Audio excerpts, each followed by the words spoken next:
before, I had the real big privilege of being the permanent representative of Austria to the United Nations in New York. Which already shows you a little bit what diplomats do, a bit of everything. They have to be very flexible. They're generalists. Of course, we all have our background. I will probably now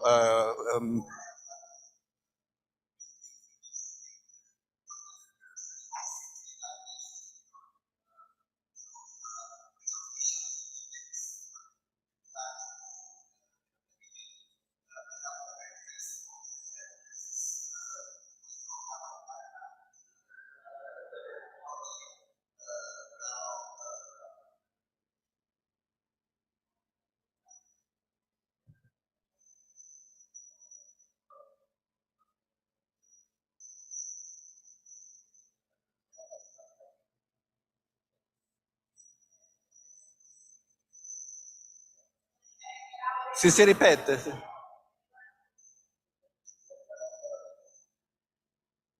But it should also be an encouragement to you. I'm actually, as a background, I'm a geographer and historian. Many think that diplomats are just lawyers or economists, but it is actually, it's open for everybody, at least in our system. I think it makes also the value of a diplomatic corps is that it's very varied from the background. I mean, we had even a colleague who's retired now who was a Mexicanist, who was specializing in Mexican. We had archaeologists. We have people in our diplomatic service who studied religion. So it's open for everybody. You've heard that from my career steps, what I've done a lot is in Balkan. It so happened. Just to show you also sort of the variety of jobs.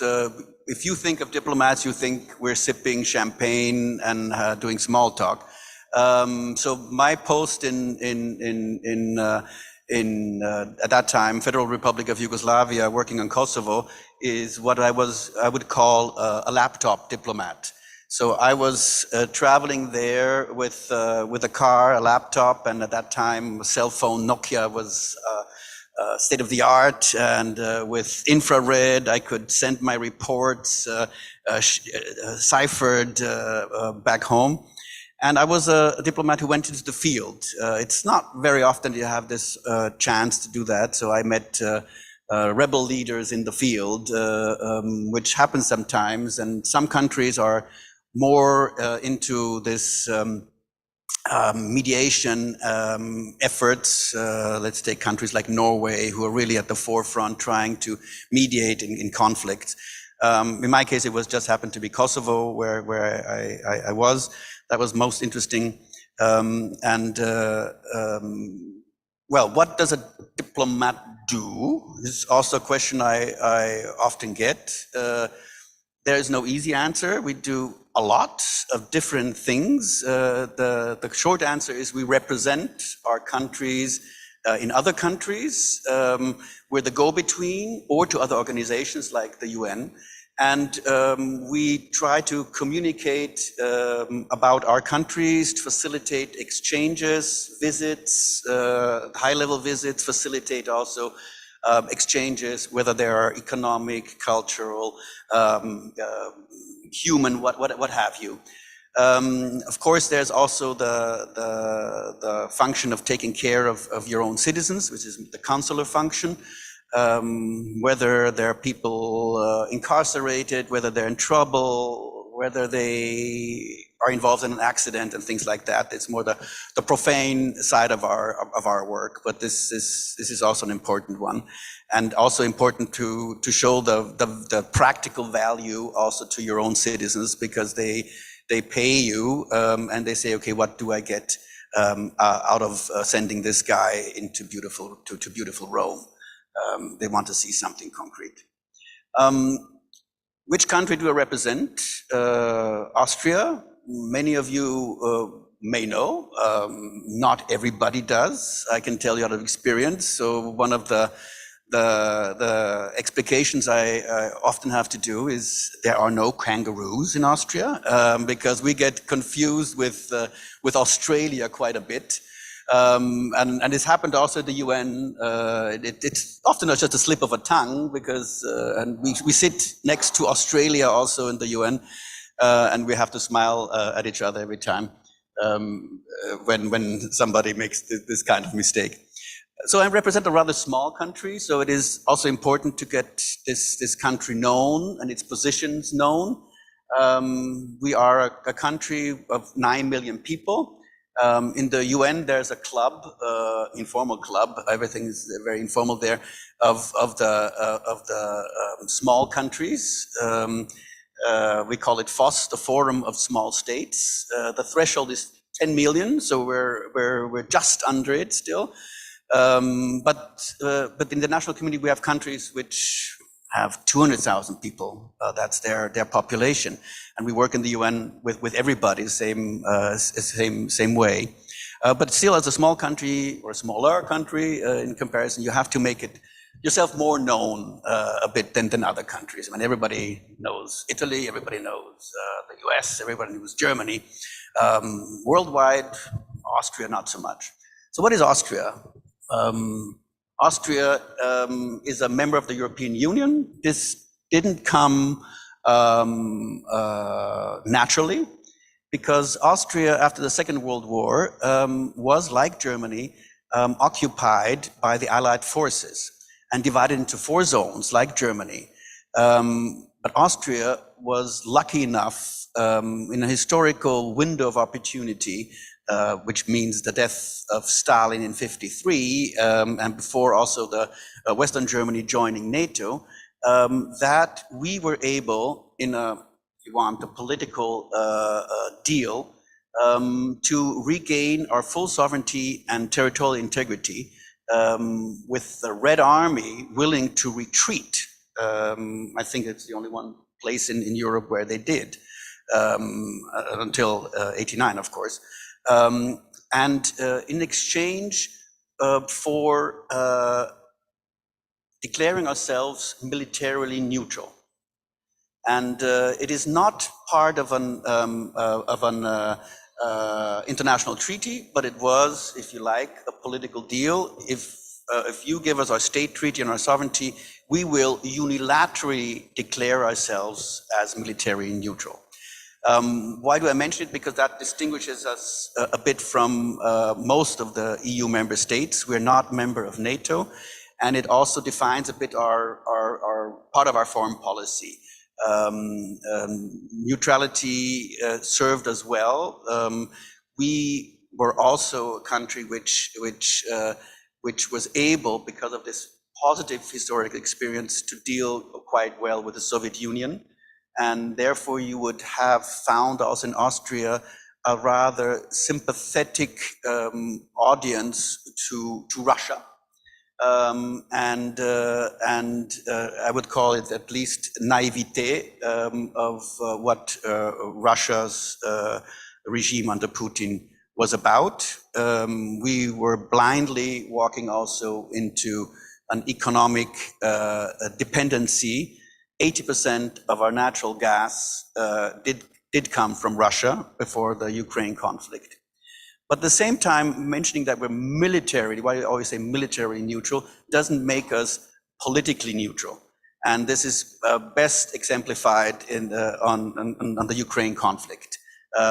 We are fully on board with not only with the European Union position, but with a very principled position that international law was flagrantly violated by the Russian Federation by its war aggression against Ukraine. And it's also why we, as a small country, we always have to put a lot of emphasis on international law. I call it always our life insurance for small countries, because if we cannot rely that international law is respected, we might not exist tomorrow. Because if countries, like in this case, Russia, thinks might trumps right, then we small countries are lost, or we enter bigger alliances, which in our case in Austria is militarily not possible. So we support Ukraine in all aspects possible, but military. At the same time, we are supportive also of EU decisions on the military front. As you might know, the Foreign Affairs Council of the European Union Foreign Ministers last Monday decided to add another 500 million euros to support Ukraine to defend itself with lethal weapons. We used what is called a constructive abstention. So we could not, because of our constitutional restraints, vote in favor, but we let the decision of the EU go ahead once again. All in total, the EU finances the defense of Ukraine with 3.1 million euros. The same council on Monday decided to install a training mission for Ukrainian military to be able to better equip them to defend themselves. And there also we cannot participate actively because of our constitutional restraints, but we are supportive of the principal idea. Of course, you understand, Ukraine is on all of our minds these days. That's why I put quite some emphasis on it. On the other side, I'm now dealing with a lot of bilateral issues between Italy and Austria. I see also a role of a diplomat, a bit also as a translator, if you like, to help correct potential stereotypes or false ideas of another country, of other people. So my job is also to tell the Austrians of the importance of Italy for Austria, for Europe, and for the world. It is not known in the Austrian public that Italy is not only the second industrial power in Europe after Germany, but that it is, for example, also a net payer into the EU budget. Everybody thinks the Italians are always getting EU funds, and yes, they do, like every EU member state, but net, they are a contributor to the budget, so that countries in the European Union who are less affluent can catch up with those who are more affluent. Talking about affluent, Austria is per capita certainly one of the richest countries in Europe. It is also a country which is growing population-wise. I told you 9 million people. It is growing because of immigration. About 20%, more than 20% of our population is foreign-born, which is sort of, that's how you try to measure immigration. But I've also fallen in this category because I was also born abroad. So it's not a very precise way of targeting this. But I also want to make immigration is something we need in for our development. And it's also important always to mention, if in Europe talk about immigration, everybody thinks these are people coming from Africa, from Asia. Over 50% of our immigrants are from European countries, from EU countries. And the biggest immigrants group in Austria, I always mention that always, are the Germans. There are more than 200,000 Germans, I think almost 250,000 Germans living in Austria. It's almost equivalent as how many Austrians are living in Germany these days. But it has to do that, especially after the reunification of Germany, it was difficult to get, especially Eastern Germany going, and we had a big demand for labor. We still have a big demand on labor. One of the biggest challenges we have is that a lack of skilled labor. When we talk about the situation, economic situation now worldwide, everybody is expecting a recession next year, the latest. But the job market, whether it's the US or whether it's in Germany, Austria, speak different languages because we have very low unemployment. We have more jobs advertised than we have people who take up jobs. And we need, again, a skilled migration, very much so, also to continue our success story, our economic. Austria, Italy, maybe some interesting facts. Austrians love Italy. They like to come here. 20% of all foreign travels of Austrians go to Italy. And we have also a very strong economic relationship.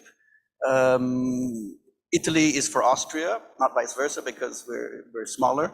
The second biggest trade partner after Germany. We trade in both directions with Lombardy alone more than we trade with the entire Spain or with the entire Russian Federation pre 24 February even. We have now also post-COVID, it's certainly that's interesting topic of discussion maybe, that with the economic crisis, with the pandemic, there's more relation to nearer trade partners. So we had last year a record in our trade exchange growing by 27%, and also the first 7 months of this year also growing by 20%. So we are going from one record to the other in our bilateral exchanges. Yeah, well, let's leave it with that for an introduction. What I'm doing now, I'm open for all questions. Whatever you wanted to know and never dared to ask, please think of one of those.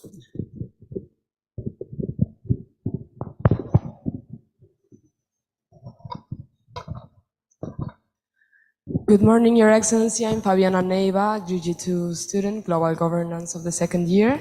My question is a bit more about what a diplomat does, how it feels to be a diplomat. And it is if there's any difficulty in expressing the country's position you're representing when it doesn't quite coincide with your own values, decisions, opinions in general. Thank you. That's a nice one. No, I think every country has a different system how to recruit diplomats. We are one of the countries where we have a professional diplomatic career, no political appointees whatsoever. This is unlike, let's take the classical example, the United States, where you have certain positions where there's always a political appointee, so somebody who helped finance the campaign of the current president. Rome and Vienna are two typical postings where always a political appointee is coming from the US. We have a concours also to get into the Austrian ministry. It used to be open for direct application only to lawyers, political scientists, and economists. And for others, they needed a postgraduate education. In my case, it was the Diplomatic Academy in Vienna, which is a very old institution, still from the time from Maria Theresia, and then reestablished in the Second Republic by Bruno Kreisky to train diplomats and give also the chance for those who have maybe not such an international background to prep for the concours to get into the foreign ministry. And then you go make your career. We don't officially have people who have political affiliations when they enter, but once they entered, many use it to facilitate their career. So it helps sometimes with change of governments to make a little career leap. I'm happy to report that I didn't have to do it, but I also had the chance of a minister who took into her cabinet. This is an experience which is invaluable to work with a minister directly. She just took people who she knew were hard workers. So you can also make career working hard. That's a good message. And what do I do if I have to represent positions I personally am not in favor with? Luckily, it didn't happen so many times, but it did. When I was a permanent representative in New York, my government pulled out last minute from the Global Compact on Migration, which, ironically, Austria negotiated on behalf of the EU minus Hungary. Hungary didn't want to talk about it at all, because their government position was migration is bad, full stop. And we had a more nuanced position, the European Union. And there I had to give an explanation, a vote in the General Assembly, which I did not agree with, but it was my duty to do it, and so I did it. The only point you can have if you can't live with it, you can quit, or you can ask to be recalled to headquarters and do a job which is where you not have to deal with these issues where you don't agree with. But so far, pretty lucky. I could agree and identify with the Austrian positions. Very much so, for example, because of our neutrality and not being in NATO, we are at the vanguard of disarmament, of especially also nuclear disarmament, but any kind of disarmament. And this I did in New York, particular with passion. We were in the vanguard to negotiating the treaty prohibiting nuclear weapons. So these are issues where you can, yeah, if you're passionate about it, you live for it.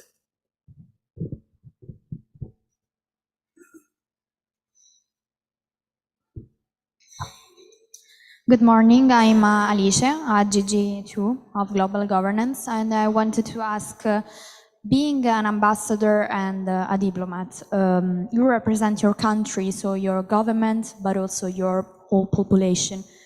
But don't you feel like sometimes detached from representing everybody, even lower classes of your population? So working in a worldwide environment, but also bringing on the table problems that are of the poorest. Thank you.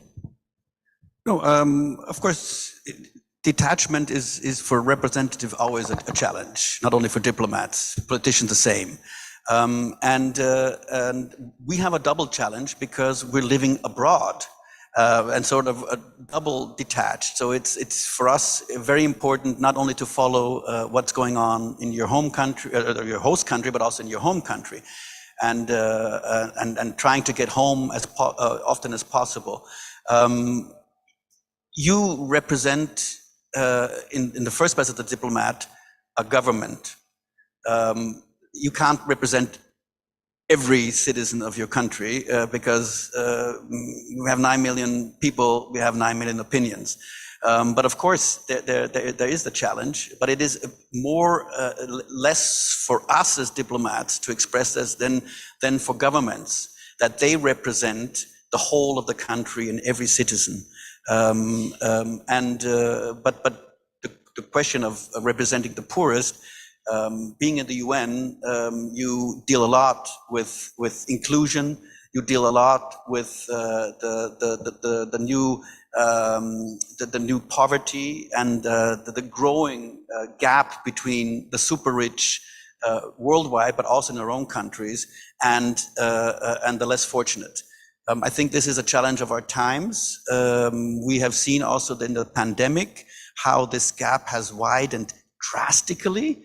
How during the pandemic our thrive for reaching the Sustainable Development Goals was really pushed back at sometimes for many years.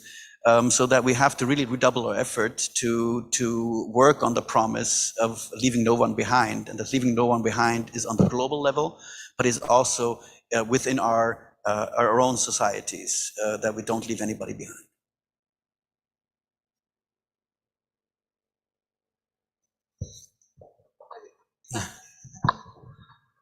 Okay. Good morning, Your Excellency. So my name's Elia Malizia, and I'm a second year student too. And I have two questions that I try to be brief. If not, I'm not so good at being brief. So I observe in the public debate, in Italian public debate, in several fields, economics and in international affairs, that in Italy there is a strong contraposition between we can call it a sort of Latin or Romance behavior and Germanic behavior. Yeah, it's quite present, and it's mostly related to historical matters and also to a certain historical rhetoric that in Italy it's pretty related to the educational system and how we observed several actors like the former Austrian Empire. And yeah, and my question is, how is it? Do you see any something that could remind between your Italian colleagues? I'm specifying. Do you see anything that could remind that kind of rhetoric? And the second one is a bit clearer, but maybe a little bit tough. Is how the former UN Secretary and former Austria President Kurt Waldheim is actually considered in Austria nowadays.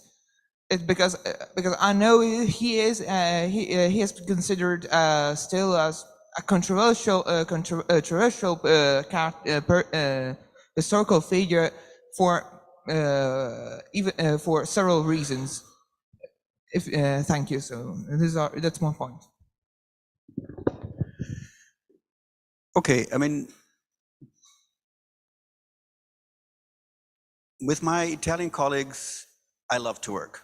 It is very much, I mean, the Germanic and Romanic or Latin. I think these are I say in German, Schablone, are sort of preconceptions which do not necessarily hit the truth. Of course, there is different mentalities. I mean, we Austrians pride ourselves that we're a good mixture of everything. We have some Germanic streaks, no doubt, but we have a good mixture because with all our neighbors, especially you mentioned the monarchy, there is no one Viennese who doesn't have a grandmother from the Czech Republic or from Hungary, and we find ourselves mentality-wise a bit in the middle. We love life as much as Italians do. So from that point of view, I don't see a discrepancy. But of course, there are different interests, and one has to be careful also to see to avoid stereotypes again. But let's say the discussion when I came to Rome 2 years ago, there was a discussion about the recovery fund after with the pandemic, that we should help those countries most in need to kickstart their economy after the big challenge. And Austria found itself in a club which was called the Frugals, which, when you say, okay, is that a northern club? That was Austria, there was the Netherlands, there was Denmark, there was Sweden, and partly also Finland. But I don't think it has to do anything with mentality north-south. It is, Germany was not in this club, for example, at the time, although they're fiscally prudent, as one would say. But there are natural interests where you have coalitions, and this is just one example, but you would find yourself in different coalitions. At times we're together in the same camp with Italy. We'll see with the new government positions itself, but with Italy, we're in the same camp being anti-nuclear for the longest time, for example. We pride ourselves of being being militantly anti-nuclear also in the civilian field. So the EU is an interesting animal because depending on the topic, you have changing alliances and coalitions. The second question was Kurt Waldheim. Kurt Waldheim is the easy answer would be Kurt Waldheim is a person of history, of the past. He has been gone for quite a while. It stirred a lot of controversy in Austria at the time when he was running for president, because only then did certain information about his past surface to the public. That doesn't mean that before it was not known, and it was not a problem for him to be 2 times Secretary General of the United Nations, even for the United States, from when there's a lot of resistance. And Kurt Waldheim then took the decision, seeing that he does not help his country staying on. He could have run for a second time as president, but he stepped down after that. And that is sort of the end of this story. But it helped a renewed discussion about Austria's past in Nazi time. And I think that was very healthy. In the 1980s was when the Austrian government, after dodging this question of co-responsibility, of moral responsibility of the Second World War, was facing that. And whether the speeches of the chancellors and in the Knesset and so on, where the Austrians finally began in the 1980s to say, okay, there were many, many Austrians who supported Hitler and the Nazi regime, and many of the perpetrators, of the worst perpetrators, were Austrians, and we have to get clean with that. So I think this is, if you want to give a positive spin out of what was dubbed the Waldheim affair, was certainly this reckoning of Austria with its past. Good morning, my name is Francesco Mastidoro, I'm a GG2, thank you for being here. So another relationship between Italy and Austria is peaceful, but in the past Austria and Italy fought several wars against each other.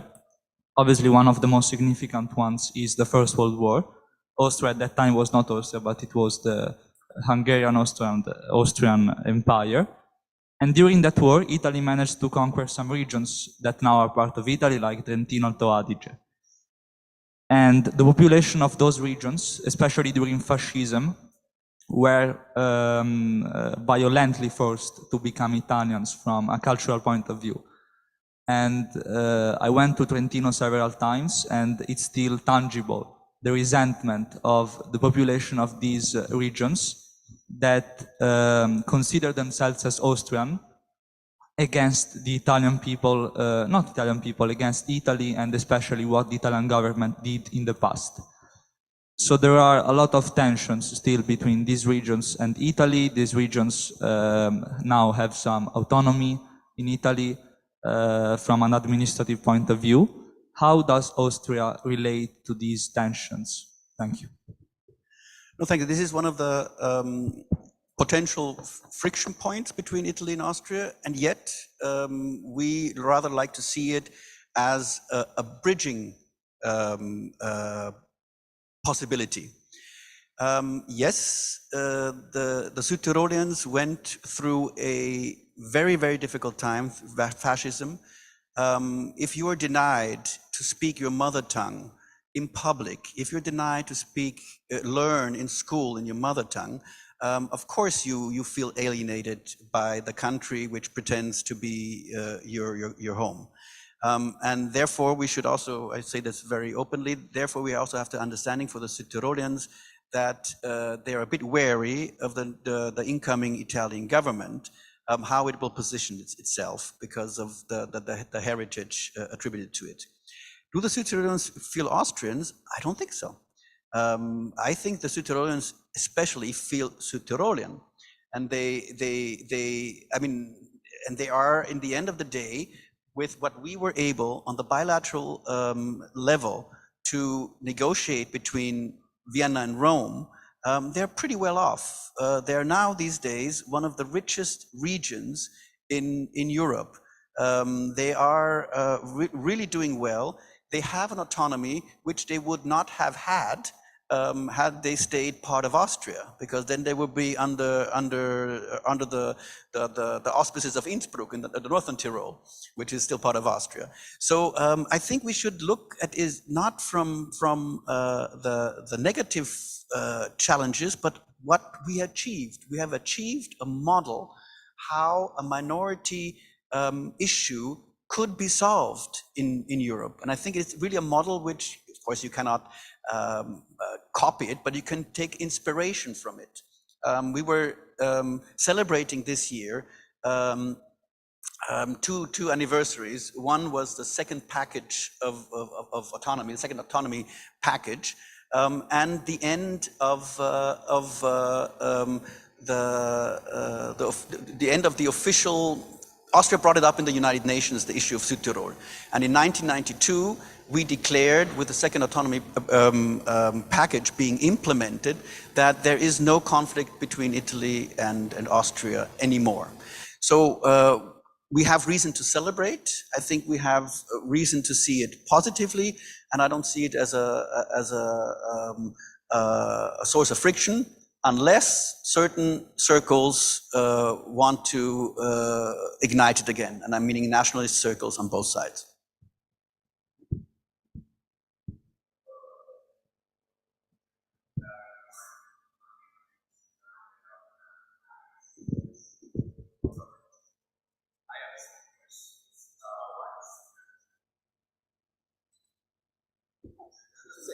Okay, now it works. Okay, perfect.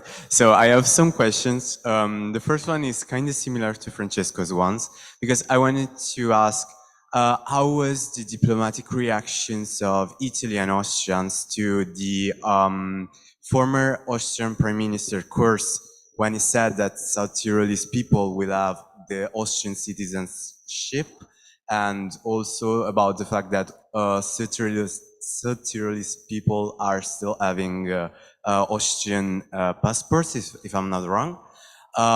Then I wanted also to ask, what do you think about the fact that at the latest presidential elections in Austria, a satirical party gained 8.31% of the votes? Do you think this might lead something in the Austrian populations regarding to the next general elections that are going to happen in 2 years? I'm speaking more about maybe some instability of the government that might lead to a satirical party leadership. And also a more personal question, I would like to know more about your experience in Kosovo. Thank you again. Okay, the last question could fill a seminar by its own. The Südtirolians do not hold Austrian citizenship. They just hold Italian citizenship.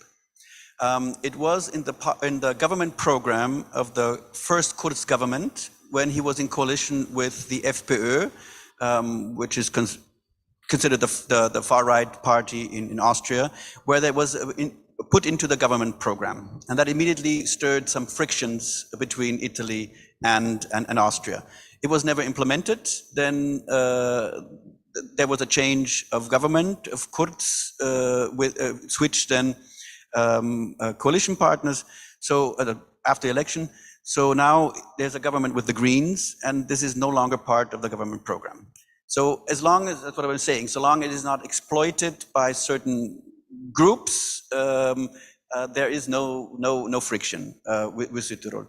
The presidential elections, the incumbent, Alexander van der Bellen, won in the first round with 55% or something like that, or 50, which is due to the fact that he is very much respected, because he was handling, a bit like your Mattarella, he was handling government crisis very well, and very quiet. Yeah, I mean, the people in Austria love him because he's a bit of a grandpa,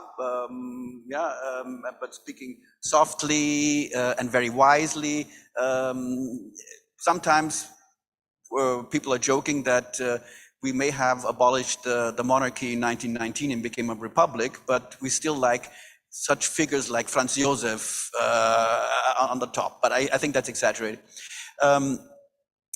He won also in the Van der Bellen won also in the first round because the other big parties didn't have a candidate because they knew, or they knew they could not win against him, I would say, and the elections when he was elected the first time, their candidates lose out badly. That was pretty narrow though with the candidate by the FPÖ, the far right, at that time. We have certainly a far right potential in our electorate, as I think every country in Europe, even countries where we didn't expect it so much, like the Netherlands or now Sweden. I think this is a trend of the time we all have to face, and we judge every government by its deeds and not by its words.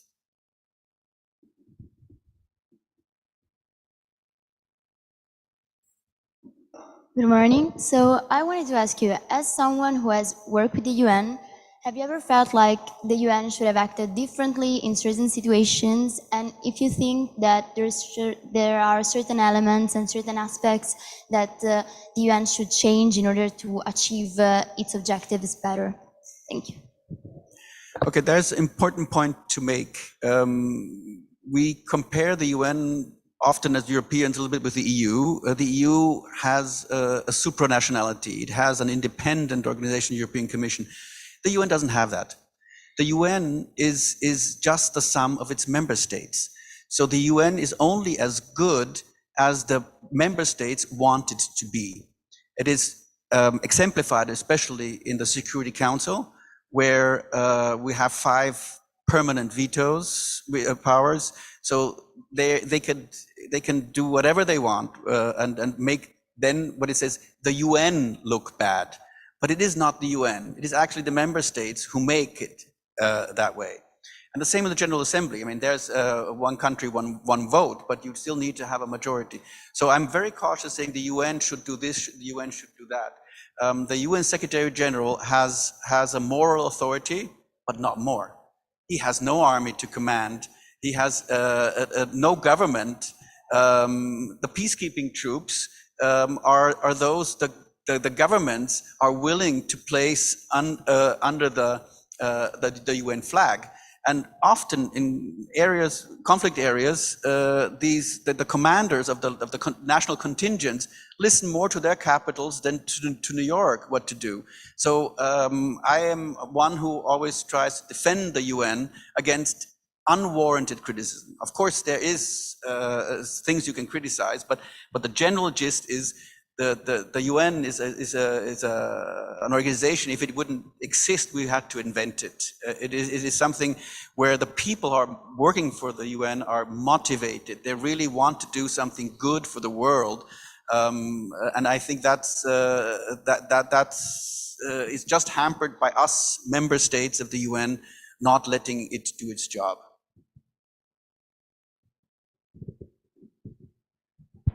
Okay. Good morning. I am Edoardo Rasetto. I'm a GG2, and I would like to ask you maybe a more historical question. I'm just curious to know, after the Second World War, how did Austria deal with the crimes that were committed during the atrocities committed during the Second World War? You know, the Nuremberg trial and all that, because in Italy we have had a huge debate after the Second World War, since of course fascism made a lot of committed a lot of atrocities, also not only in Italy but also in other parts of the world, and there was never a trial against the fascists. And I'm just curious to know, how did Austria deal with this period, and you know, how do Austrians feel, if they feel they are conscious about this situation? I mean, in general, I'm just curious to know. Thank you. So, as I have already started to elaborate, Austria didn't face its past for the longest time at all. It was helped and facilitated by the so-called Moscow Declaration of the Allied Forces before the end of the Second World War, where Austria was called the first victim of Nazism. And behind this, this notion, we were the first victims. The Austrian governments were hiding for decades. Restitution was hardly existent. Those Jewish Austrians who survived didn't find a welcome environment to return. Most of them emigrated. Very few stayed in Austria, of those who survived. And we had 60,000 Austrian Jews killed. It took until the 80s also pressure from the United States in our case, pressure from Jewish groups to tackle issues like restitution. It was done at the beginning reluctantly, but then done. And I think in some areas we're even at the vanguard these days. For example, of looking for where pieces of art come from, and could they have had an owner who was expropriated or I mean bought off for nothing because they were under pressure and duress. So the short answer is, for the longest time, Austria did nothing, and it took until the 1980s until we confronted our past. But now it is actually hardly any political force who would not acknowledge the role, the moral responsibility of Austrians in the Holocaust and in Nazi. There were some Austrians in the Nuremberg trial, but they were not because they were Austrians, but they were perpetrators. Yeah. So this is the sad fact, but things have changed for the better. Good evening, I'm Christina. First of all, thank you for coming here. And I wanted to ask you if, despite the fact that Austria has a military neutrality policy, if you invest in military industry and technology as much as other countries do, and if the answer is not, I wanted to ask you if you think that this help you to be like one of the richest countries in European Union. Okay, that's an interesting one. First, we do not invest very much into our military. I think it's 0.6% of our GDP. It also had to do with the experience of the Second World War, that there was a more of an anti-militaristic sentiment in Austria, and then relying on neutrality as a security tool. Maybe also a bit naive. In history, we've seen many cases, First World War, Second World War, that neutrality didn't help you not to be invaded. But in our case, neutrality is still very popular. So no Austrian politician really touches it because the people have this positive notion with neutrality. After the Russian war of aggression against Ukraine, also Austria will invest more into its military. I think there's a plan to go up to 1.2% of GDP. And the second part of your question, are we rich because we don't invest in military? I think that's far too simplistic. What we do is that we have a huge social spending program. So that's about the equality issue also. So we are very generous in the social spending, but we also invest in areas which enhance the economy and enhance the productivity. I think one of the issues when I tried to find out why was the Italian economy stagnating, it was for so long, I think it also had to do that Italy's productivity didn't grow. And now the question is why productivity didn't grow in Italy and why in Austria much more. I think there are many issues. One is certainly investment into R&D, research and development. We have a very high quota in R&D, 3.5% of our GDP, and it is not only public money, that's only maybe a third, a good third, the rest is private. So there's a lot of investment into R&D. Then there's a lot of investment into education of all kind, especially also very practical education, which economy wants and demands, very technical high schools, but also what we try and also to promote is apprenticeship. So people really know from the plumber to I don't know, the welder. Welders, for example, we need welders. So if ever you know about a welder who wants to come to Austria, we need them. So there's very practical training, and also this new, in German we say Fachhochschule. These are technical, not universities, but outside universities, not community colleges, but something of that sort, which has very specialized and changing subjects, which are adapted to the needs of the economy. I think this is also how we keep our unemployment relatively low, and low unemployment is already the first step to a good social fabric. And what we also have, which is also pretty unique, is what we call social partnership. So we have only one trade union, like in Germany, one federation, which represents all the salaried people, and they negotiate and also are asked by the government to negotiate themselves to come up with proposals to the government. So there's a lot of attempt of social cohesion, which stems also from our past. Pre-Nazi, we were also a fascist regime between 34 and 38. And in 34, we had a short civil war because of the left and the right fighting each other. So that those leaders of the first Austrian Republic found themselves in Nazi KZs again, and learned their lessons, that they said, we won't have that after our liberation again. And therefore this social partnership, as it's called, and the cooperation, and the tradition also of grand coalitions. Conservatives and social democrats were ruling most of the time in Austria, giving a certain stability. I say this in Rome, a certain stability, which helps, of course, also the economy to thrive.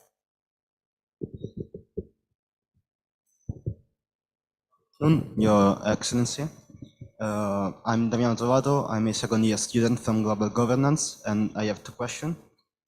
So the first one is, what are the differences when dealing with diplomats from non-democratic countries when compared to when dealing with countries that have more freedom? And the second one is that if you have any suggestions for somebody that would like to start a diplomatic career.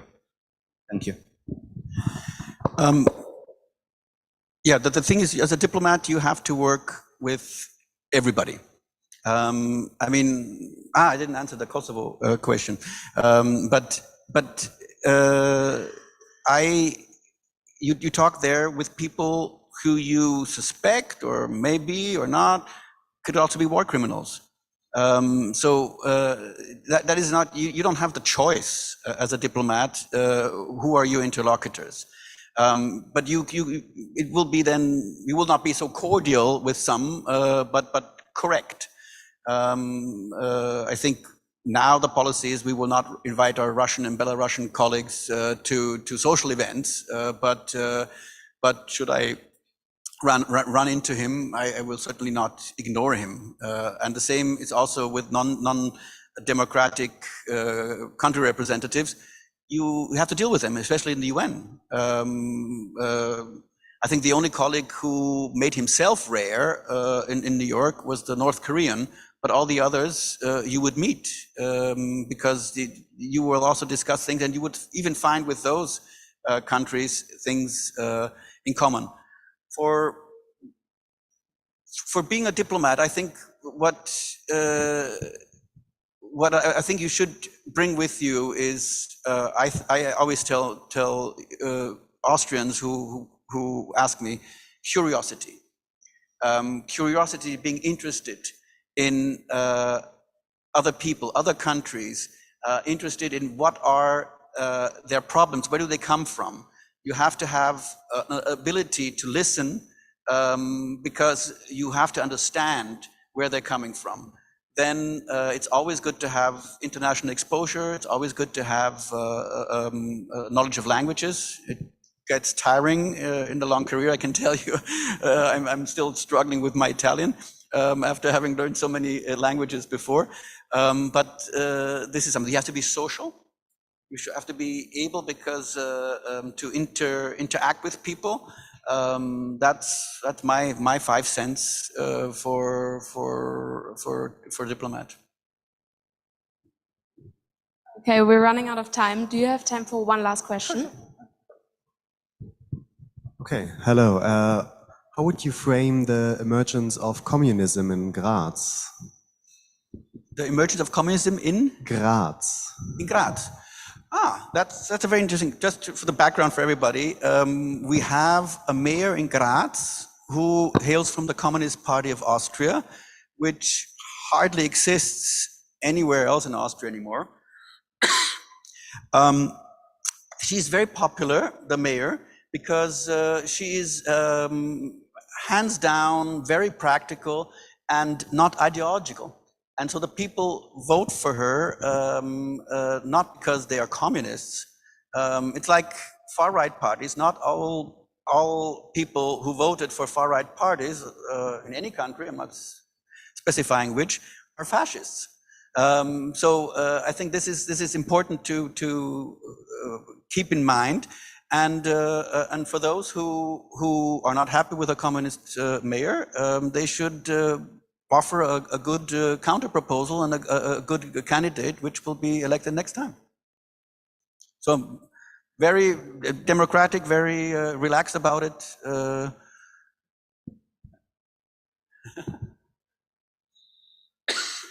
Thank you so much for all your stories, and I think it enriched us all a lot on behalf of Global Governance.